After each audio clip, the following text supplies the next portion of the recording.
Hello all and welcome to Witch Ways. I'm Colette and I want to talk to you today about how to work with candle magic in witchcraft. And I'm going to be talking about it from my personal genetic background, which is European. There are a lot of techniques that we take for granted in candle magic that actually should be credited to African traditional religions like Voodoo, Hoodoo, and Santeria. So it's important to do your research. I always clear my candles when I buy them, even if I get them from a groovy witch store that feels really clean energetically, just because they've been through a lot of hands. So you can do that individually with each candle as you're ready to use it. But I also like to do them in batches. So I will do that either by putting them in a basket and waving them over some burning herbs like rosemary or blue vervain, or I will spray them with a cleansing spritz of some kind, and I have a lot of videos on that.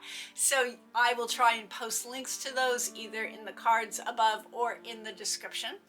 And personally, one of the ones that I like the best is a rosemary clearing spray or burning rosemary, just because rosemary is a fire herb and I like using a fire herb for working with fire tools like candle magic. And incense sticks is something that a lot of other people use, that they wave some incense, kind of over a candle or over something to clear it. And I think that's fine.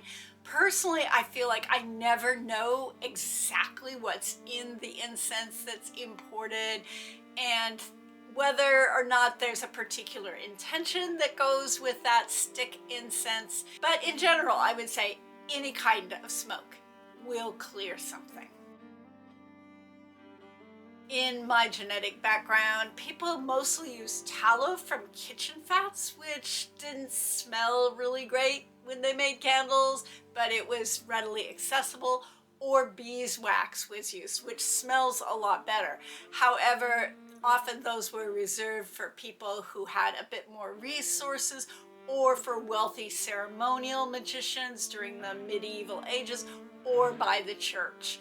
I like beeswax because it invokes that magic of the bees in their journey, taking things where they need to go to make the final product in the way that they take pollen from flowers to the hive. And I feel like that's what candle magic does, is as the candle burns, it takes the magic where it needs to go and transforms it into something else, just like bees do with pollen. I will say though that paraffin is a ton cheaper. In modern witchcraft, I think it's generally believed that for bigger magic, you use a bigger candle. And I think this belief came from Catholicism and the time when resources were more scarce and candles, especially large candles, were really expensive and reserved for the wealthy.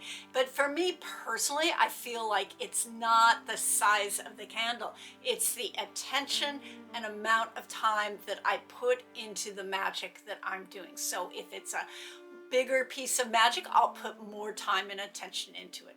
For example, if I'm doing a big piece of magic, I might start it at new moon and work it all the way to full moon. And so I will either get a large pillar type candle and I will light it every night and work with it a little bit on my spell, snuff it out at the end of the night, and then relight it again the next day. Or I might also just take a tea light, light it when I start to work on it, let it burn all the way out that evening, and then start another new candle the next day when I come back to it.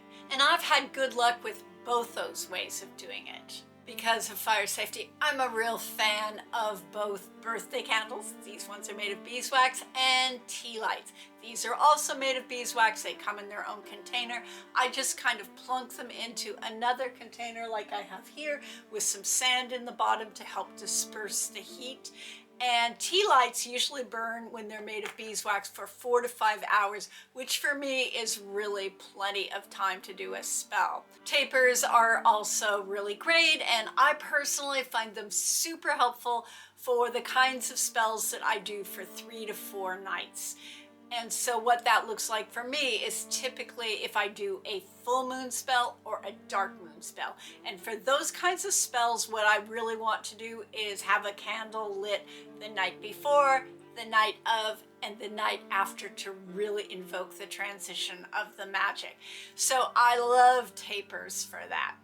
And I get them in all kinds of colors, and I get them in beeswax. And usually what I do is I light them at sunset as I do my magic, let them burn just for a few hours, and then snuff them out. And then on the final night, I let them burn all the way out.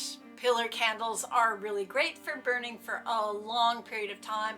Christianity uses a lot of taper and pillar candles in their magic. And for instance, a pillar candle could be really great for some kind of devotional candle where you're going to come back to it frequently and light it sporadically to honor a particular deity, an ancestor or group of ancestors, or a particular spirit being that you have a long-term relationship with.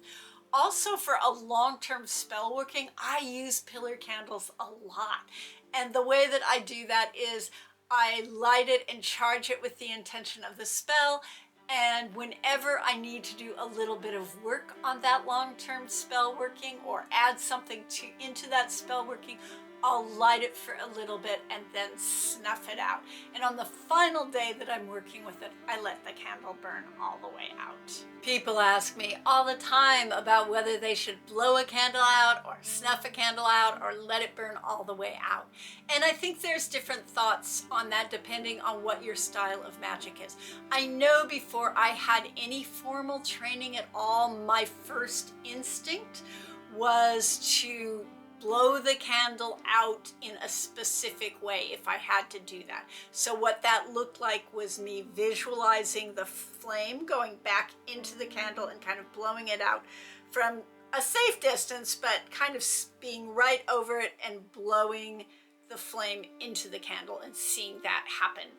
And then as I learned more, I was like, oh, I can snuff it. And I finally got a candle snuffer, and that made it even easier. So that's what I do, or I will burn the candle all the way out in one go if it's a small candle or a spell that calls for that. I know that there's various thoughts about this and where this comes from. I have heard that the belief of snuffing a candle only comes from African traditional religions rather than European traditions. I don't really know because, as I said, my style kind of developed before I knew anything about magic, so that might be something you want to research on your own. So the most basic one and easiest that I think about is what I call witchcraft, and that's where you take any type of candle and you visualize what it is you need or feel that, and you either breathe that intention and feeling into the candle, or maybe you whisper it into the candle or chant it into the candle, or you imagine that energy and feeling running down your arms, into your hands, and into the candle as you hold it. And then you light the candle and let it burn all the way out. You can also write your intention on a piece of paper and set it underneath the candle, or you can speak your intention out loud if you've written it down while the candle's burning over and over again like a chant. I also use candles in a lot of other ways. I use them to help activate my spells, for any kind of devotional or honoring work, for any kind of vigils I'm doing, or for help in crossing the dead. Anytime that I'm doing rites of passage work, I bring candles in to just help hold sacred space, and so many more ways. So I just want to quickly mention that I am doing a collaboration on spring protection magic with some other witches, and I'm going to have that come out in 10 days rather than my regular 7 days, so keep your eyes out for that. I'm really curious, how many of you work with candle magic specifically? If you have, I'd love it if you put a yes in the comments, and whether or not you felt like it got quick results for you, which is one of the benefits of candle magic. If you like my content, I'd appreciate if you check out my Patreon channel and subscribe. It's really got a lot of great content on it. So until next time, stay safe and be well.